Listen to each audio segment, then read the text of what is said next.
SIR में हो रही धांधली को लेकर सपा प्रमुख अखिलेश यादव लगातार चुनाव आयोग और बीजेपी पर कटाक्ष कर रहे हैं। साथ ही सबूतों के साथ दोनों की मुश्किलें भी बढ़ा रहे हैं।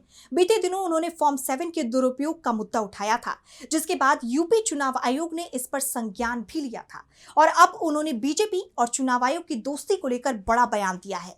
तो क्या कहा है अखिलेश यादव ने, जानेंगे इस रिपोर्ट में।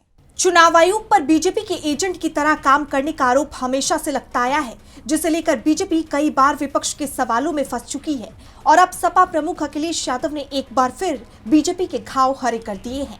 उन्होंने मोदी सरकार पर निशाना साधते हुए कहा कि अब तो उल्टा ये कहना पड़ेगा कि चुनाव आयोग का कोई झंडा हो तो वो भाजपाइयों के घर पर लगा दे। अब बस यही बचा है कि चुनाव आयोग भाजपाइयों के घर पर बूथ बना दे और भाजपाइयों को पीठासीन अधिकारी। क्या चुनाव आयोग ने भाजपा को ठेके पर अपना काम दे दिया है या भाजपा ने चुनाव आयोग को संविदा पर रख लिया है?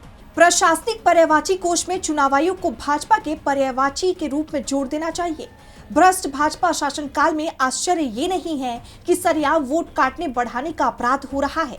आश्चर्य ये है कि संवैधानिक संस्थाओं को ये नजर नहीं आ रहा। आज वोट छीनने वाले कल को जनता का बाकी सब भी छीन लेंगे। बाकी सब में भाजपाई भी शामिल होंगे, कोई बचेगा नहीं। भाजपाई याद रखें, ठगों का रिश्ता सिर्फ ठगी से होता है और किसी से नहीं। इसे कहते हैं अंधेर नगरी चौपट आयोग। जैसे आप जानते हैं कि बीजेपी और चुनाव आयोग की सांठगांठ को लेकर पहले भी सियासत गर्मा चुकी है और अब अखिलेश यादव के इस ट्वीट ने सियासी सरगर्मी को और तेज कर दिया है। डीबी लाइव की रिपोर्ट।